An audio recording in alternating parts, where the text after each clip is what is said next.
Hey guys, it's Marshall Tingle with your Superior Ag Insurance Ringside Report for this past week, the week of March 12th through the 18th. So we have had a busy week across our auction barns and markets across the state of Kentucky this past week. But for once, we're right on schedule for how we should be for this time of year. So we sold 19,863 head of cattle across the state of Kentucky. And for once, it's within a couple hundred of what it has been this time last week and this time last year. But what's not staying steady is this cattle market. These lightweight cattle, these feeder steers, continue to climb. Feeder heifers continue to climb.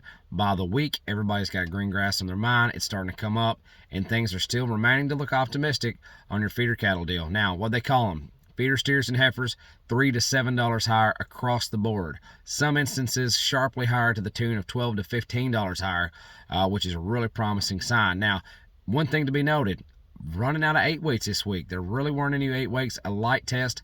I've got a few groups of them, but as far as straight consecutive tight loads, no, really wasn't, and really not very many yearling cattle. I'm seeing a lot more 5, 6s, and 7s, not many 8s and 9s this past week. But let's talk about these. So your little lightweight steer cattle, they are still burning up. 4-weight steer cattle, 235 to 240.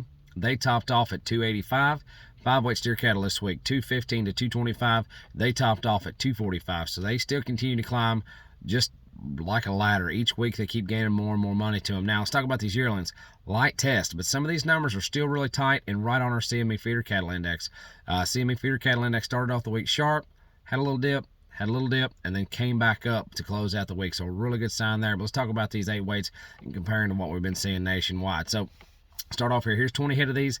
These aren't 8s, but they're right there on the edge of them. 20 head of black steers, 789 pounds on the average, 194. Going up here a little bit heavier. Here's 64 head of these. These are black steers, 819 pounds on the average, $1.8930. Jump up here just a hair heavier. Here's 64 of these. These are black-sided steers as well. 861 pounds on the average, $1.8570. And then you put a big string of them, which normally brings you a little extra premium, but in this instance did have a little sprinkling of Charolais to them. Saw a drop. Here's 117 head of them, blacks and Charolais steer cattle, 895 pounds on the average, $1.78. So that's just kind of what you're looking at there if you do have just a sprinkling of color in them. Now, I do have to say, we did have some outstanding Holstein trade this past week. We've been seeing more and more of it, even though we can't seem to find a Holstein steer anywhere. But these prices are really, really good. Here's 24 head of Holstein steers, 677 pounds on the average at $140.50. And then here's another set of them. Here's 42 head of Holstein steers, 972 pounds on the average at $130.25. So really nice trade on those big Holstein steers. But let's talk about your CME feeder cattle index. Like I said, start off the week Monday strong, Tuesday strong, by Wednesday drop, Thursday drop, Friday back up. So start off the week Monday the 13th, 189.54. By Tuesday the 14th, 189.41. Wednesday the 15th, 188.71. And then by Thursday the 16th, 187.87. And then we jump back up at the end of the week, Friday the 17th, you're looking at $1.8801. So that's kind of what's going on in your feeder cattle world as far as your CME feeder cattle index.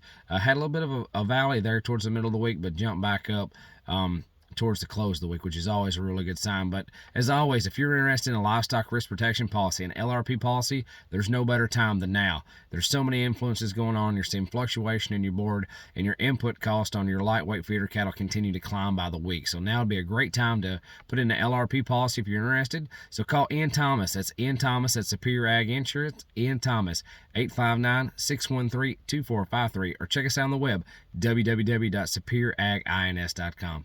As always, thank you so much. Talk to you soon.